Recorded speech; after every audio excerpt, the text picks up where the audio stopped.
जब आपका पार्टनर आपके अलावा किसी दूसरे से प्यार करने लग जाए तब आपको क्या करना चाहिए।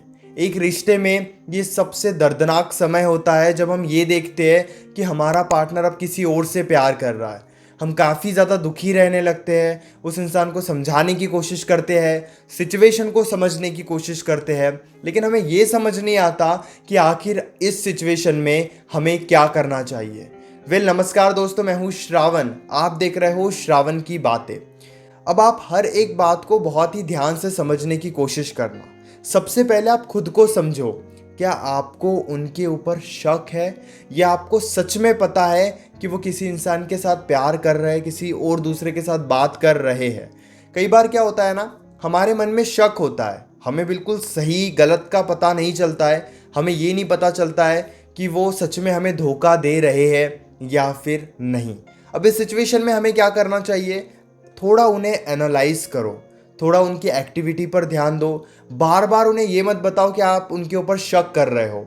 अगर आप बार बार उन्हें ये बातें बताते रहोगे तो वो गलती तो करेंगे, वो आपको धोखा तो देंगे, लेकिन वो छुपाना सीख जाएंगे।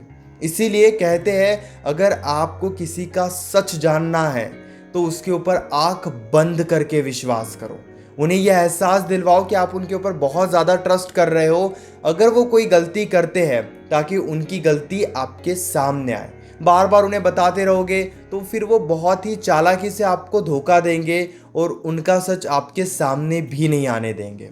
अब बात करते हैं उन लोगों की जिनको पता होता है कि उनका पार्टनर उन्हें धोखा दे ही रहा है, यानी कि आपको पता है कि वो आपको चीट कर रहे हैं, वो आपके अलावा किसी दूसरे से बात कर रहे हैं, वो आपके साथ गलत कर रहे हैं। इस सिचुएशन में सबसे पहले आपको क्या करना चाहिए, आप थोड़े बहुत प्रूफ कलेक्ट करो उनके अगेंस्ट, यानी कि थोड़ी बहुत ऐसी बातें आप कलेक्ट करो या ऐसी बातें उनके सामने रखो, उनकी गलती उनके सामने रखो, ताकि वो कुछ भी बोलने लायक ना बचे। यानी कि अगर आपको कुछ बात पता है तो वो बात डायरेक्टली उनके आप सामने रखो, जिस वजह से उनकी गलती जब उनके सामने आएगी तो उन्हें ये महसूस होगा कि नहीं, अब आपको उनकी गलती के बारे में, उनके धोखे के बारे में पता चल गया है। जब भी आपका पार्टनर आपके साथ गलत करता है, आपको धोखा देता है और उस बारे में आपको पता चल जाता है, तो सबसे पहले सबसे ज़रूरी बात कि आप उनकी गलती उनके सामने रखो और स्टैंड लो। अब स्टैंड लेने का क्या मतलब है, यहाँ पे दो सिचुएशन है। एक, आप शादीशुदा नहीं हो, दूसरी सिचुएशन आप शादीशुदा हो। अगर आप शादीशुदा नहीं हो, यानी कि आप गर्लफ्रेंड बॉयफ्रेंड हो और आप ये देख रहे हो कि आपका पार्टनर, आपकी गर्लफ्रेंड या फिर आपका बॉयफ्रेंड आपके साथ गलत कर रहे हैं, तो इस सिचुएशन में सबसे ज़्यादा ज़रूरी क्या है, सबसे ज़्यादा ज़रूरी ये रहेगा कि आप ये बात उनको बताओ कि आप उनके साथ ऐसे नहीं रह सकते। आप उन्हें प्यार से समझा सकते हो, आप उनकी गलती उन्हें समझाने की कोशिश कर सकते हो और ये देख सकते हो कि वो खुद की गलती कैसे एक्सेप्ट कर रहे हैं। उन्हें कोई फ़र्क ही नहीं पड़ रहा है, वो यही कह रहे हैं कि नहीं, मुझे तो आपको छोड़ के अब उसी इंसान के साथ रहना है। तो फिर यकीन करो, इस सिचुएशन में आपको उस इंसान से दूर होना ही होगा, क्योंकि आप ऐसे इंसान पे ज़रा भी विश्वास नहीं कर सकते। आज वो आपके साथ गलत कर रहे हैं, कल वो उसी इंसान के साथ गलत करेंगे। इसीलिए अगर वो अपनी गलती एक्सेप्ट करने के लिए तैयार ही नहीं है और वो आपकी बात सुनने के लिए भी तैयार नहीं है, तो आप एडजस्ट मत करो। यकीन करो, रो धोकर कुछ नहीं होगा, खुद को परेशान करते रहोगे, लेकिन एट दी एंड वो इंसान आपको छोड़कर चले ही जाएगा। और अगर वो आपके साथ रहता भी है तो वो आपके साथ हर बार गलत ही करेगा। इसलिए इस बात को समझना बेहद ज़्यादा ज़रूरी है कि वो उनकी गलती को नहीं मान रहे हैं तो फिर बार बार उन्हें समझाना बंद कर दो, बल्कि उनके ज़िंदगी से जितने जल्दी बाहर निकल सकते हो उतने जल्दी बाहर निकलने की कोशिश करो। अब बात करते हैं उनकी जो शादीशुदा है। अब दरअसल ना, ये बहुत बड़ी प्रॉब्लम है। जब शादीशुदा होने के बाद हम ये देखते हैं कि हमारा पार्टनर किसी और से बात कर रहा है, किसी और से प्यार कर रहा है, किसी और के साथ संबंध बना रहा है, तो हम यहाँ पे काफ़ी ज़्यादा दुखी होने लगते हैं, काफ़ी ज़्यादा परेशान होने लगते हैं और हमें ये समझ में ही नहीं आता कि हम उन्हें कैसे सुधारें। अब यहाँ पे उनकी गलती उनके सामने रखने के बाद आपको उनके सामने कमज़ोर नहीं बनना है, क्योंकि अगर आप उनके सामने कमज़ोर बनोगे तो वो यही शो करेंगे कि वो तो कुछ गलत कर ही नहीं रहे हैं और वो आपको ही अलग अलग तरीके से बातें बनाकर आपकी ही बातों में फंसाने की कोशिश करेंगे। इसलिए आपको क्लियरली स्टैंड लेना है कि मैं ऐसे तो आपके साथ नहीं रह सकता या फिर नहीं रह सकती। आपको ज़रा भी उनका फेवर नहीं लेना है या उनकी बातों में नहीं फंसना है। लेकिन आप ये देख रहे हो कि समझाने के बाद भी वो गलत कर रहे हैं, वो अलग अलग तरीके से आपको धोखा दे रहे हैं, तो यहाँ पे सबसे ज़्यादा ज़रूरी होता है कि आपको किसी फैमिली मेम्बर को इसमें इन्वॉल्व करना होगा, क्योंकि डर के वजह से ही वो ये सब करना बंद करेंगे। अगर आप खुद ही समझाने की कोशिश करते रहोगे और वो खुद ही आपके साथ गलत कर रहे हैं तो वो गलत करते चले जाएंगे। आपको वहाँ पे स्टैंड लेने की ज़रूरत है। आपको वहाँ पे ये समझने की ज़रूरत है कि वो आपसे नहीं समझ रहे तो आप किसी फैमिली मेम्बर को इसमें इन्वॉल्व करोगे।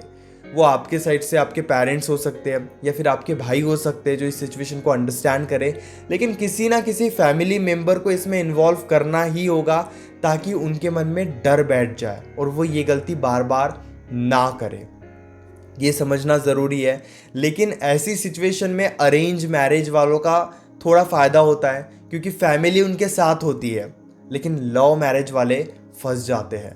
फैमिली उनके साथ नहीं रहती है। फैमिली कई बार यही कहती है कि आपने ही अपने हिसाब से शादी की थी, आपने ही अपने हिसाब से उस लड़के को या उस लड़की को पसंद किया था। अब देखा जाए तो इसमें फैमिली की भी कोई गलती नहीं है। जब आप ही ये डिसीजन ले रहे हो कि वो इंसान आपके लिए सही है तो फिर फैमिली का ये रिएक्शन आना बिल्कुल नॉर्मल है।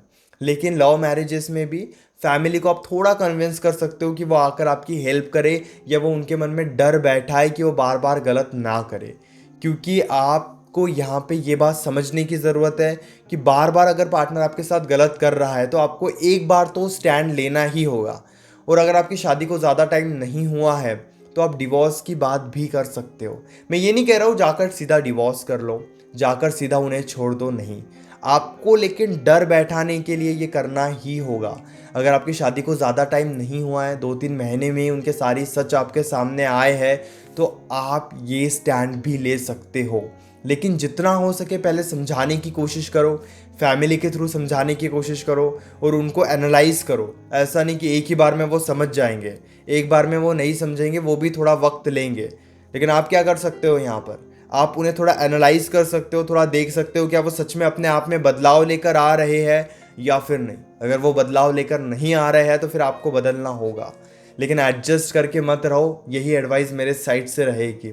मन में अभी भी कोई डाउट है कैसे करना है, क्या करना है, तो डायरेक्टली आप कॉल पे मुझसे डिस्कस कर सकते हो।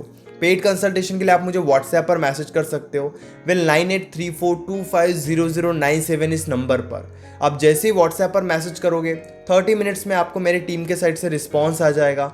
और कॉल पर हमारे बीच में जो भी बातें होगी वो कंप्लीटली सेफ और प्राइवेट रहेगी, इसलिए प्राइवेसी की कोई टेंशन मत लीजिए। अगर आप इंस्टाग्राम यूज़ करते हो तो इंस्टाग्राम पर भी मुझे फॉलो कर लीजिए, वहाँ पर भी मैं 1-1 मिनट के काफ़ी अमेजिंग वीडियोज़ बनाता हूँ। इस वीडियो को यहाँ तक देखने के लिए आपका दिल से शुक्रिया।